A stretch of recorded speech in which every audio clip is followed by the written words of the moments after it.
Sangai Festival ki mayok to nomagi sinta lep to na park sana wakat mi pham khrip.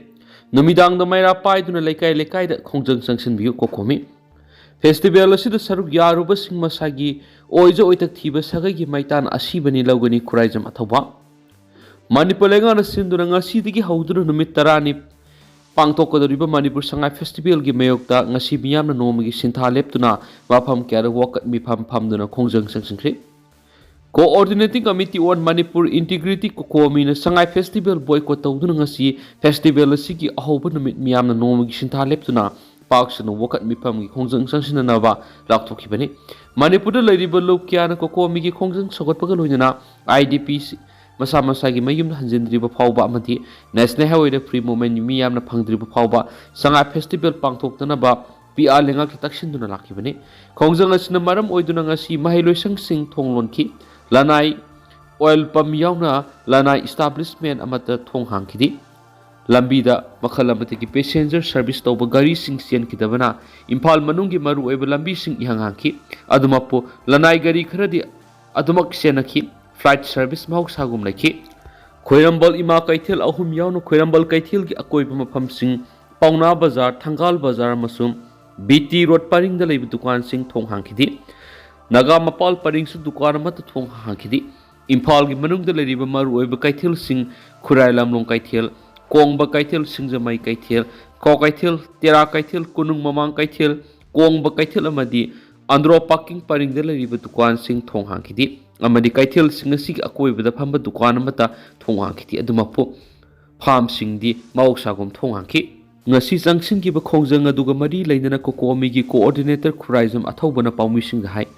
Irang asigi saitheng phangduna prok sakna relief camp da wan hingliba IDP singna sangsilakpa khongjang singda Manipur police na ka hen ba thong sathaba lebak thibani IDP singbu nungsina loina bibigi muhutta makoi do onsilaga hen ba thabak sathaba si tawbigano makoina ngasi masa mayumna hanjinjagi haibada athingba pirakliba Kuki narco terrorist adugi mathakta action loba ngamdabadagi ngasi phawba IDP sing ngasi mayumda hanjinba ngamdana leiribani haibasi kaawdaba phai Masigi marol responsibility asi paliba lenga amadi central amadi state security force na pufam thu eki mangna makhata na hai aikhoi gi miyambu maithakta ngauduna thamlaga festival saru yaru raw haibasi aikhoi bu kari su leitra khanmani aikhoi gi hak yonthokpa ka mane masi tawbigano isagi oijaba khara khaki damak stall phamlaga saru yaru haibasi miyam gi apam gi mayokta leiba khangbune lawgani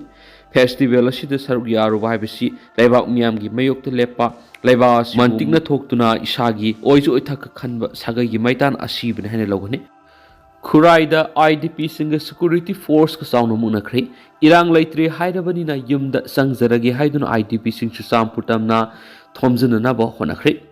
Sangai Festival gi mayokta sangsilaki ba khongjang gi sarugam ngasi ayukta gi hauna sajiwa sombong moirang porel amadi tuan relief camp singna sangjapam loriba IDP singna Sangai Festival pangtokkodoriba main venue oiriba hata khangjebung tamna khongsa satna bo honarakpadigi khurai lai khurembi mapar security force singna thatpadigi nakalani gi marakta saunu mukna bathokre amaromda irang laitre hairabani na yumna sangjaragi haidun IDP sing chusamputamna thomjinna bo honakre Sangai Festival handokri pa phaw khongjang haloi hena khongjang adu saruk yakiba IDP singi maikei digi lengak ta aran bo wapam thamnakri tuan relief camp da lairiba inmate singna festival asibu boycott tawbaga loinana yaning da phongdok tuna free movement first next Sangai Festival first resettlement next Sangai Festival we boycott Sangai Festival haina thaba placard kya paiduna IDP gi gari sing hata khangjibung tamna thomjelakhi adubo khurai lai khurembi mapar security force na thattuna makhatana sadhandabadegi nakal ani gi marakta sauna mukna bathokhi mukna badura nakal ani makta asu apan yaukhe madi security personnel ka hen thawong na pen duna IDP sing Imphal East ki DSP maibam diga bizo phajul raba matungda nakal ani makna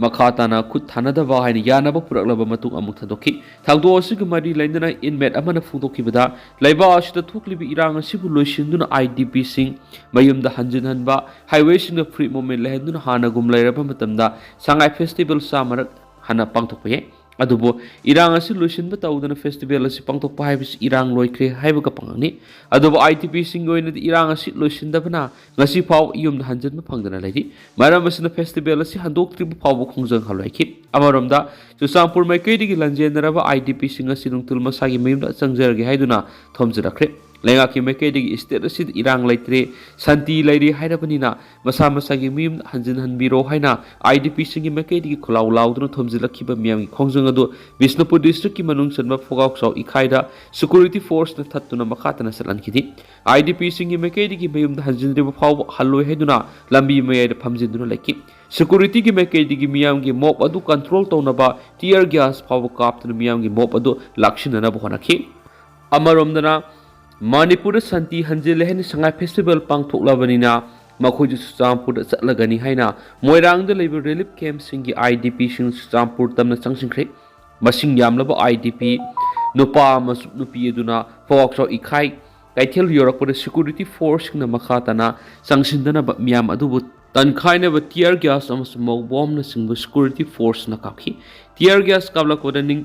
Ningthoujam नबा माकोक सोकले अमसुम नौरेम जीवना माखोंग सोकले हरि मखोय अनिमा हौजिक PIC क्वाक्तारा लाइकटनारि Hari ZUF ना Poppy पाम्बी यानथातुना मांगहनबगी अकनबा थाबक सथरि जीरांगरोंगी ngमखै मनुंग Poppy पाम्बी थाजलकपा आइन कायना structure सेंगवलकपा मांगहनबगी चथरखिबा थाबककी मखा तारकपा ओइना जीरांगरों United front ZUF ना ngasi मंगारक सुब तंककी ओइना operation चथखरि ZUF ना थादोरकपा चिरोलमदा front असिन ngasi अयुक पुंग 10 मखाइ ताबदा Kangpokpi district की सरोय पादोंगबा साइतु सदर हिल्स ऑपरेशन चथदुना लोन थरब पॉपी पाम्बी सिंगनतपग लोइन इलीगल स्ट्रक्चर सिंगमदी पॉपी थरब फार्म सिंगदा सिजननब थमलंब पोलम क्या मई थादुना मंगहनख्रे हरि